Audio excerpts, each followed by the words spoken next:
My Samsung TV makes a clicking noise. I'm assuming that isn't because you're watching Riverdance or some other tap dancing show. No, it isn't the audio of what I'm watching. It could still be due to a bad audio cable connection, though that is more likely to cut out the audio than add noise. This isn't as obvious as static. A remote that is clicking when you hit the buttons is close to something breaking if not loose. It is the TV that is making the noise, not the remote.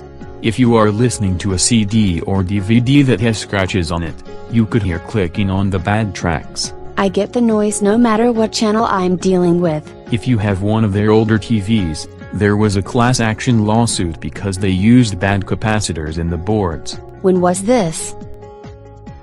The suit in 2012 said they had to replace malfunctioning capacitors in TVs made between 2006 and 2008, if not the entire power board. My TV only feels that old.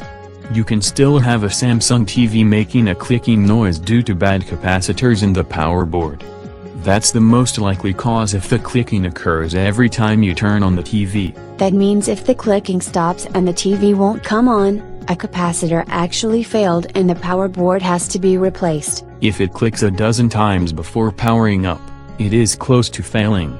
The more clicks before powering up, the more likely it won't power up at all next time. The power light does come up.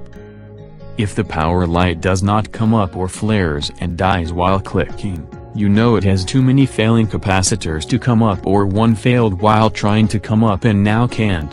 Then lots of clicking while starting up is the Samsung equivalent of grinding of death. I think the sounds of death meme is done to death.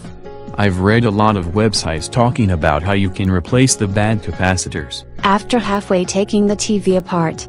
But how do you tell which ones are bad? If it is leaking electrolyte, you know it is bad. If it is bulging or obviously burned, it is bad. But not all of them are obviously bad. You have to disconnect the bad capacitors without damaging the board or neighboring components, then solder new good capacitors of the same part number on in their place. So I have to take apart the TV just to know what I need to get.